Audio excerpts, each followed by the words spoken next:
El Evangelio en Gálatas. Lección 6. La prioridad de la promesa. El propósito de la lección de esta semana es que la ley y el Evangelio están en perfecta armonía. El uno sostiene al otro.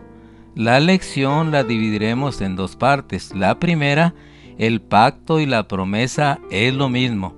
Y la segunda, el ayo que nos conduce a Cristo.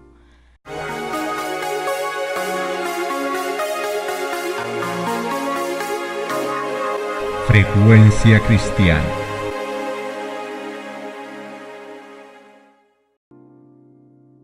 La ley se enfrenta con toda su majestad a la conciencia, haciendo que el pecador sienta su necesidad de Cristo como la propiciación por el pecado. El Evangelio reconoce el poder y la inmutabilidad de la ley. Yo no conocí el pecado sino por la ley, declaró Pablo. El significado del pecado inculcado por la ley impulsa al pecador hacia el Salvador. Y el hombre y su necesidad puede presentar los poderosos argumentos proporcionados por la cruz del Calvario. Puede reclamar la justicia de Cristo, pues es impartida a todo pecador arrepentido. Iniciemos con la primera parte. El pacto y la promesa es lo mismo. Gálatas 3, del 15 al 18. Hermanos, hablo en términos humanos. Un pacto, aunque sea de hombre, una vez ratificado, nadie lo invalida, ni le añade. Ahora bien, a Abraham fueron hechas las promesas y a su simiente. No dice y a las simientes como si hablase de muchos, sino como de uno, y a tu simiente, la cual es Cristo. Esto pues digo, el pacto previamente ratificado por Dios para con Cristo, la ley que vino 430 años después, no lo abroga para invalidar la promesa. Porque si la herencia es por la ley, ya no es por la promesa, pero Dios la concedió a Abraham mediante la promesa. En todas las promesas en la palabra de Dios, Él nos habla a cada uno en particular y de un modo tan directo como si pudiéramos oír su voz. Por medio de esas promesas, Cristo nos comunica su gracia y su poder. Son como hojas de aquel árbol que es para la sanidad de las naciones. Recibidas y asimiladas, serán la fuerza del carácter, la inspiración y el sostén de la vida. Nada tiene tal virtud curativa, ninguna otra cosa puede infundirnos el valor y la fe que dan vital energía a todo el ser. Abraham recibió el Evangelio de salvación, Abraham creyó y recibió la bendición, aún la bendición de la justificación. Todos los que creen son benditos con el creyente Abraham. Todos los que son de fe, los tales son hijos de Abraham. Cristo nos ha redimido de la maldición a fin de que la bendición de Abraham se cumpla en nosotros. Las promesas fueron hechas a Abraham y a su simiente, porque si la herencia dependiera de la ley, ya no la concedió a Abraham mediante la promesa. Así pues, puede verse claramente que la promesa hecha a nosotros es la misma que le fue hecha a Abraham. La promesa de una herencia, y que compartimos como sus hijos. Cristo nos ha redimido de la maldición para que recibiésemos la herencia de la justificación. Mediante el Espíritu Eterno, Cristo se ofreció a sí mismo sin mancha delante de Dios para limpiar nuestras conciencias de las obras muertas para servir al Dios viviente, porque Cristo es el mediador del nuevo pacto, para que ahora que Él murió, los que son llamados reciban la promesa de la herencia eterna, y su descendiente. No hay aquí juego de palabras. Este asunto es sumamente vital. Tiene que ver con la controversia acerca del modo de salvación. Si esta es por medio de Cristo solamente o por medio de algo más. Muchos imaginan que es a través de ellos mismos que deben salvarse a sí mismos, haciéndose buenos de por sí. Muchos otros piensan que Cristo es un valioso asociado, un buen asistente en sus esfuerzos, mientras que aún otros más están dispuestos a darle el primer lugar, pero no el único. Se consideran como buenos elementos secundarios. Es el Señor y ellos los que hacen la obra. Pero el texto hace callar este supuesto y esta demanda. No descendientes, sino descendiente. No muchos, sino uno solamente. A tu descendiente que es Cristo. Cristo es el único. Oímos hablar mucho de la descendencia espiritual y de la descendencia literal de Abraham. Si tal comparación significa realmente algo, será una descendencia ficticia, en contraposición de la descendencia real. Lo opuesto a lo espiritual es lo carnal, y la descendencia carnal no es la descendencia real. sino solamente un siervo o esclavo para ser descartado, sin tener derecho a la herencia. Por lo tanto, no hay descendencia carnal de Abraham. Sin embargo, la descendencia espiritual es la descendencia real o literal. De la manera que Cristo es un espíritu vivificador y al mismo tiempo más que real, es posible para el hombre, viviendo en el cuerpo sobre este mundo, llegar a ser plenamente espiritual. Y debe llegar a serlo, o no puede ser considerado hijo de Abraham.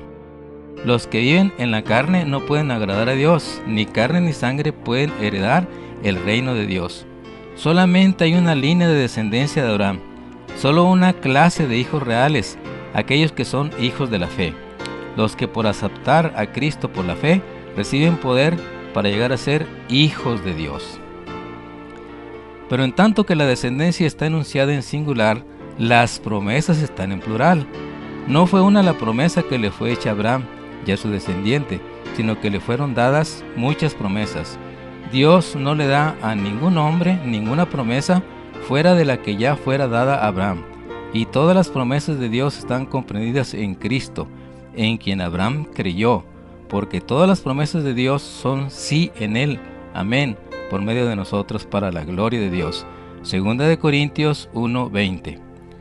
Que lo prometido y la suma de las promesas es una herencia, se lee claramente en Gálatas 3:15 al 18. Hemos estudiado el versículo 16 y el 17. Nos dice que la ley, habiendo venido 430 años después que la promesa fuera hecha y confirmada, no puede invalidarse, porque si la promesa dependiera de la ley, ya no la concedió Abraham mediante la promesa. Lo que esta herencia prometida puede compararse el versículo 18 con Romanos 4:13, porque no fue por la ley, como Abraham y su descendiente recibieron la promesa de que serían herederos del mundo, sino por la justicia que viene por la fe. Y así, aunque los cielos y la tierra que ahora son, están guardados para el día del juicio, para el fuego y la destrucción de los hombres impíos, cuando los cielos serán encendidos y deshechos, y los elementos se fundirán abrasados por el fuego. Nosotros, según su promesa, esperamos un cielo nuevo y una tierra nueva, donde habita la justicia. Esta es la patria celestial hacia la que miraron Abraham, Isaac y Jacob. Cristo nos ha redimido de la maldición para que podamos recibir la promesa del Espíritu por medio de la fe. Y la hemos visto que esta promesa del Espíritu es la posesión de la tierra hecha nueva, redimida de la maldición, porque la creación misma también será librada del yugo de la corrupción, a la libertad de la gloria de los hijos de Dios. La tierra recién salida de la mano de Dios y perfecta en todo sentido, le fue dada al hombre como posesión.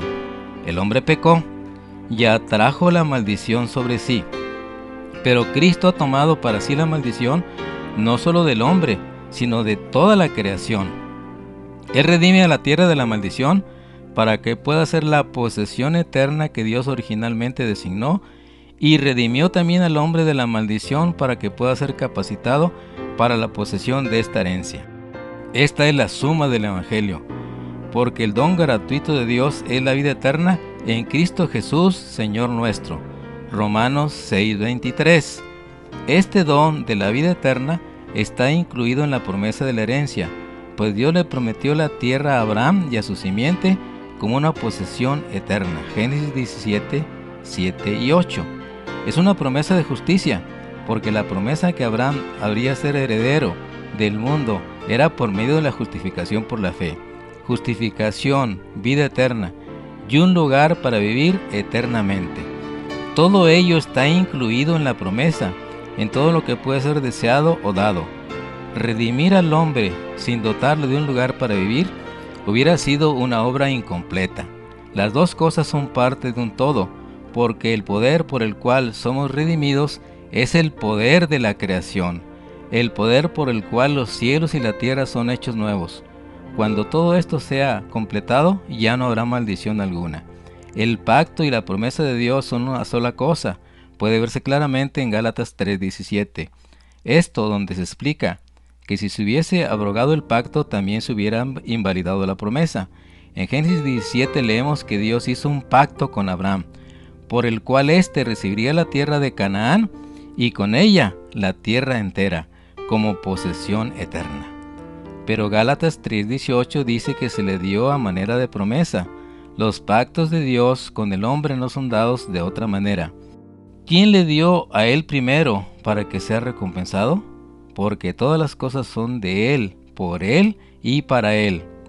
Es tan raro que un hombre haga algo sin esperar una compensación equivalente, que algunos teólogos han dado por sentado que Dios actúa de la misma forma. Por tal razón, principian sus disertaciones sobre el tema con la declaración de que un pacto es un convenio mutuo entre dos o más personas para hacer o retraerse de hacer ciertas cosas. Pero Dios no hace negocios con el hombre, porque sabe que éste no puede cumplir con su parte. Después del diluvio, Dios hizo un pacto con cada bestia de la tierra y con todas las aves, pero las bestias y las aves no le prometieron nada por su parte. Estos simplemente recibieron el favor de Dios, y es lo único que podemos hacer nosotros. Dios nos promete cualquier cosa que podamos necesitar, mucho más de lo que pudiéramos nosotros pensar o solicitar como un regalo. Nosotros nos damos a Él, y nosotros no somos nada. Él se nos da a sí mismo y Él es todo. El problema es que aun cuando el hombre está dispuesto a reconocer al Señor, quiere hacer negocios con Él. Quiere que sea una negociación mutua, una transacción en la que pueda considerarse a la par con Dios. Pero cualquiera que desee tratar con Dios debe hacerlo según sus términos, en el entendido de que no somos ni tenemos nada, pero Él es y tiene y lo da todo. El pacto, esa promesa de Dios de dar al hombre la tierra hecha nueva, después de haberla librado de la maldición, fue confirmada delante de Dios en Cristo. Él es la garantía del nuevo pacto y aún del pacto sempiterno, porque todas las promesas de Dios son sí en Él.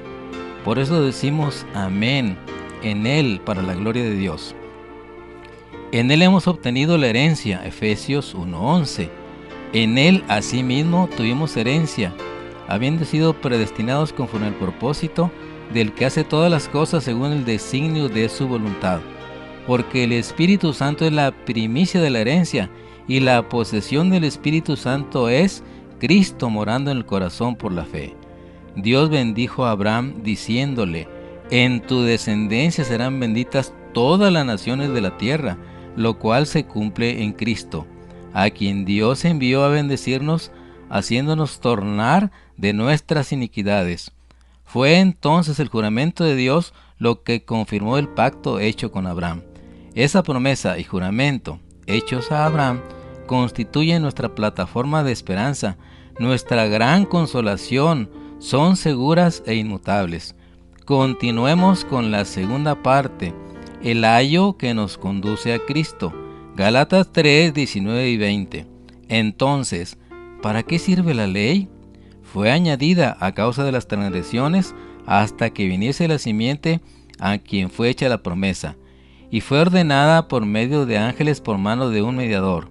Y el mediador no es de uno solo, pero Dios es uno. Por lo tanto, el pacto hecho con Abraham y confirmado en Cristo por el juramento de Dios asegura la justificación perfecta y eterna.